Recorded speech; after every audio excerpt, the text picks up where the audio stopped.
अस्सलामुअलैकुम मोहम्मद सिद्दीक मिठवर बाबू आला मौजूद कलाम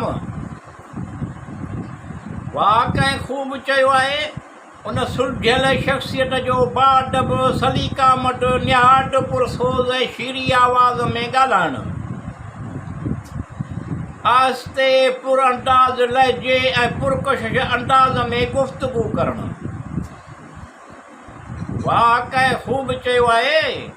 उन सुलझियल शख़्स जो बाडब सलीका मट निहाट पुरसोज़ ऐं शीरी आवाज़ में ॻाल्हाइणु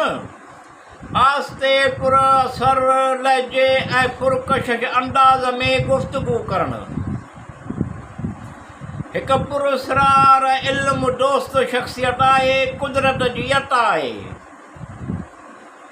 हिकु पुरअसरार ऐं इल्म दोस्त शख़्सियत आहे कुदरत जी अता आहे सभिनी मरहलनि मां महारत सां तक़रीबन मुकमल करे दिलकश सरवलाईअ सां मुताले जे क़ाबिल बणाइणु वाकई खूब चयो आहे उन सुलझियल शख़्सियत जो बाडब सलीका मट निहाट पुरसोज़ ऐं शीरी आवाज़ में ॻाल्हाइणु आस्ते पुरअसर लहजे ऐं पुरकशिश अंदाज़ में गुफ़्तगू करणु सवली तरीन ज़बान में वसफ़ूं ऐं तारीफ़ ऐं तौज़ीब मन खे लुभाईंदी आहे सवली तरीन ज़बान में वसफ़ूं ऐं तारीफ़ ऐं तौज़ीब मन लुभाईंदी आहे पंहिंजी ज़ात में हिकु कमाल ज़ब्त ऐं इनक़सारी करणु वाकई खूब चयो आहे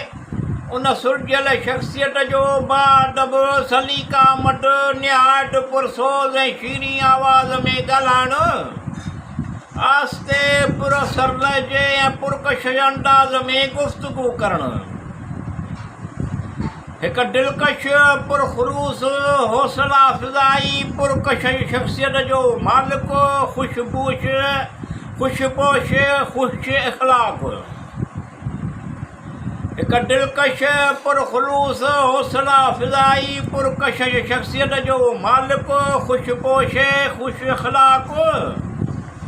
हर क़िस्म जे तहसब खां पाक हसद खां पाक इबादत में गुज़ारणु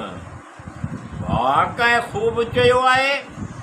उन सुलझियल शख़्सियत जो बाडब सलीका मट निहाट पुरसोज़ ऐं शीरी आवाज़ में ॻाल्हाइणु आस्ते पुरअसर लहजे ऐं पुरकशिश अंदाज़ में गुफ़्तगू करणु अहला ज़र्फ़ी ऐं सादा दिली आहे जो अहिड़े दौर में बि दोस्तनि जूं ख़ूबियूं ॻोल्हे वठंदो आहे पर उन जो खुली दिलि सां इतराफ़ बि कंदो आहे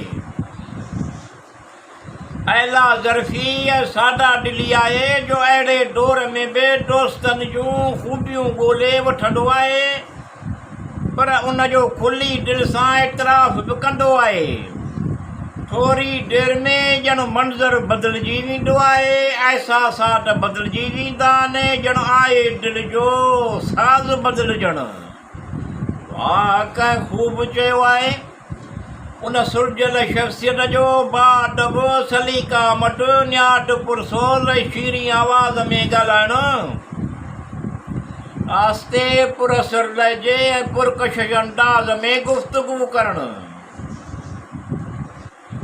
उन जे अज़ीम इल्मी सोच खे ख़राज तहसीन पेश करियूं था